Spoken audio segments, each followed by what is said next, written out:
नमस्कार। इस नए एक्सप्लेनर में आपका स्वागत है। आज हम उस विषय पर बात करने वाले हैं जिसने सच में राजनीतिक हलकों में तहलका मचा दिया है।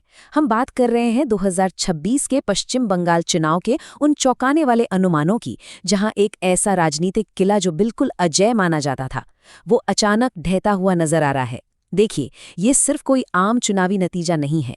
सोर्स मटेरियल के मुताबिक ये पूरी की पूरी राजनीति का पलट जाना है।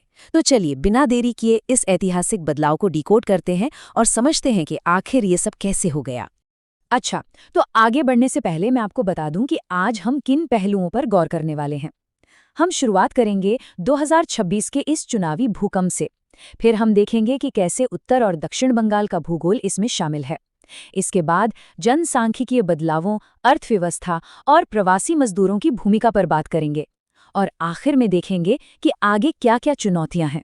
तो चलिए सीधे जंप करते हैं हमारे पहले पॉइंट पर, 2026 का चुनावी भूकंप। अब जरा इस झटके के स्केल को समझिए। पश्चिम बंगाल हमेशा से एक ऐसा राज्य माना जाता था जहां सत्ताधारी पार्टी की मर्जी के बिना, सच कहूं तो एक पत्ता भी नहीं हिलता था। सत्ता पर पकड़ इतनी मजबूत कि बदलाव के बारे में सोचना भी मुश्किल था। लेकिन एक अनुमान के मुताबिक 92% के भारी मतदान ने पूरी की पूरी पटकथा ही बदल कर रख दी।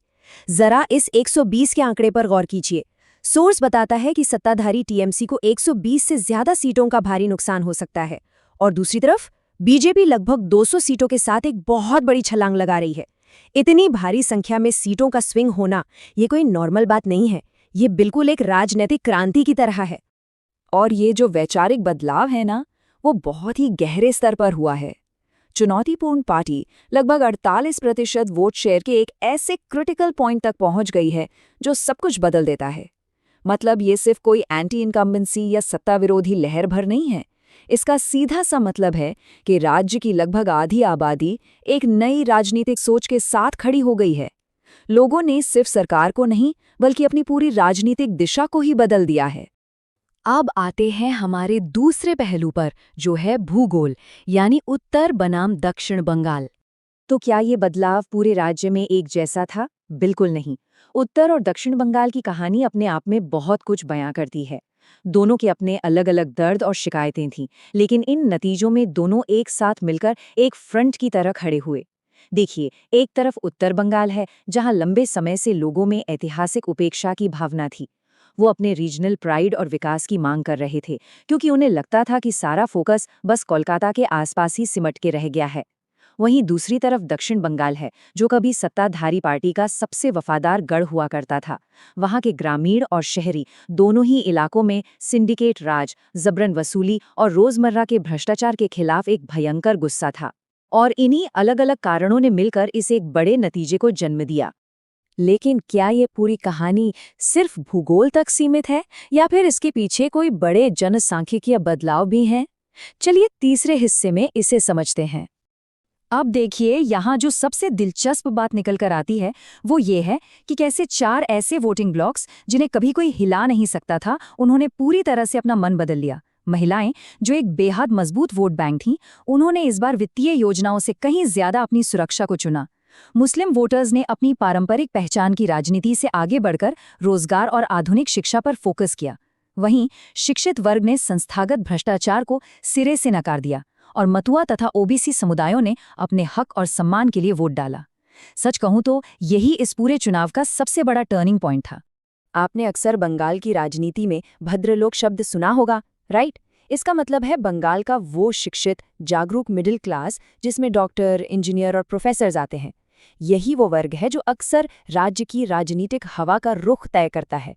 जब इन लोगों ने शिक्षा और स्वास्थ्य जैसी पवित्र जगहों पर भ्रष्टाचार और गुंडागर्दी हावी होते देखी, तो उनका पूरी तरह से मोहभंग हो गया। बिल्कुल वैसे ही जैसे कभी उन्होंने वामपंथियों को सत्ता से बाहर का रास्ता दिखाया था। इस बार भी उन्होंने अपना कड़ा फैसला सुना दिया। और अगर हम महिलाओं के वोट की बात करें तो स्थिति सच में बहुत गंभीर थी।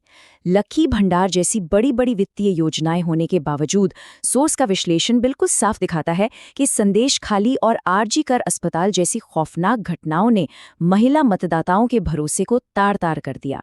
जाहिर है, जब बात महिलाओं की सुरक्षा और उनके आत्मसम्मान पर आ जाए तो कोई भी योजना काम नहीं आती।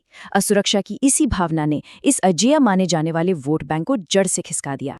इसी संदर्भ में एक बहुत ही पावरफुल बात कही गई है, अगर सिस्टम फेल हो जाए तो खुद सिस्टम बन जाओ। ये सिर्फ एक कोट नहीं है, ये इस चुनाव की असली भावना है। आरजी कर पीड़िता की मां रत्ना देवनाथ की कहानी इसका साक्षात उदाहरण है। पानीहाटी सीट से उनकी 20,000 से ज्यादा वोटों की जीत, ये कोई आम राजनीतिक जीत नहीं है। ये एक मां का वो दर्द था जिसने पूरे प्रदेश की अंतरात्मा को झकझोर कर रख दिया, और ये साबित कर दिया कि जब जनता खुद न्याय के लिए मैदान में उतरती है तो बड़े से बड़े किले ढह जाते हैं। अब जनसांख्यिकीय बदलाव तो अपनी जगह थे, लेकिन चुनौती पार्टी ने इससे भुनाया कैसे? इसका जवाब है उनका जबरदस्त संगठनात्मक कवच। उन्होंने ग्रास रूट लेवल पर फैले हुए डर के उस माहौल को तोड़ा। पन्ना प्रमुखों की फौज ने घर घर जाकर वोटिंग प्रोसेस को सुरक्षित बनाया ताकि लोग निडर होकर वोट कर सके। और सबसे खास बात, उन्होंने बंगाली प्राइड यानी आमार बांग्ला के नैरेटिव को सिर्फ भाषा तक सीमित नहीं रखा, बल्कि उसे राज्य के महान सांस्कृतिक प्रतीकों और आधुनिक विकास के साथ बड़ी ही चतुराई से जोड़ दिया। चलिए अब रुख करते हैं हमारे चौथे पॉइंट का, अर्थशास्त्र और प्रवासी मजदूरों की भूमिका।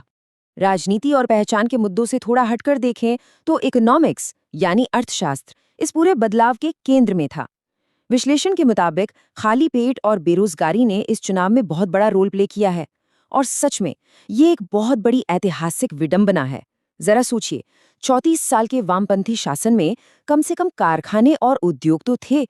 फिर 15 साल पहले जमीन अधिग्रहण के खिलाफ एक बड़ा आंदोलन हुआ और सत्ता बदल गई।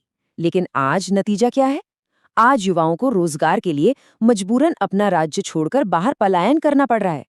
जिन कारखानों के विरोध से ये राजनीति शुरू हुई थी, आज उसी ने एक भयंकर रोजगार संकट का रूप ले लिया है। और पता है, यही प्रवासी मजदूर इस बदलाव के सबसे बड़े वाहक बन गए।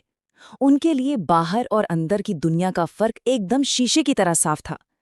जब ये युवा काम के सिलसिले में गुजरात या दिल्ली जैसे राज्यों में गए तो उन्होंने वहां की तेज रफ्तार वाली प्रगति, आधुनिक शिक्षा और नौकरियों के मौके देखे। लेकिन जब वो वापस अपने घर बंगाल लौटे तो उन्हें क्या मिला? वही कटमनी, बेरोजगारी और जबरन वसूली। इस फर्क ने उनकी आंखें खोल दी। वो सिर्फ वोट डालने वापस नहीं आए थे, वो अपने ही राज्य में सम्मान से जीने के लिए एक बड़े बदलाव का हिस्सा बनने आए थे। अब आते हैं अपने आखिरी और 5वें हिस्से पर, आगे की चुनौतियां। देखिए, चुनाव जीत लेना तो सिर्फ शुरुआत है, असली काम तो अब शुरू होता है। नई सरकार के सामने जो प्रशासनिक चुनौतियां खड़ी हैं, वो किसी पहाड़ से कम नहीं है। अपना खोया हुआ भरोसा वापस पाने के लिए उन्हें 3 बहुत ही जरूरी कदम उठाने होंगे। पहला, बंद पड़े कारखानों को दोबारा जिंदा करना और लोकल लेवल पर नौकरियां पैदा करना। दूसरा, इस सिंडिकेट राज की जड़ों को पूरी तरह से उखाड़ फेंकना और भ्रष्टाचार को खत्म करना। और तीसरा, सबसे अहम कदम, कानून व्यवस्था को इतना मजबूत बनाना कि बाहर के इन्वेस्टर्स बिना किसी डर के राज्य में अपना पैसा लगा सकें। तो इस सब के बाद हम एक बहुत ही बड़े और प्रासंगिक सवाल पर आकर खड़े हो जाते हैं। क्या ये नई सरकार सच में इन भारी भरकम उम्मीदों पर खरी उतर पाएगी, या फिर अपनी गजब की राजनीतिक वापसी के लिए पहचानी जाने वाली ममता बनर्जी एक बार फिर से कोई जोरदार बाउंस बैक करेंगी? राजनीति में कुछ भी पहले से तय नहीं होता है ना। खैर, ये सवाल हमें आगे के घटनाक्रमों पर नजर रखने के लिए मजबूर जरूर करता है। आज के इस एक्सप्लेनर में हमारे साथ जुड़ने के लिए आपका बहुत बहुत धन्यवाद। ऐसे ही गहराई से जुड़े विश्लेषणों के लिए हमारे साथ बने रहिए।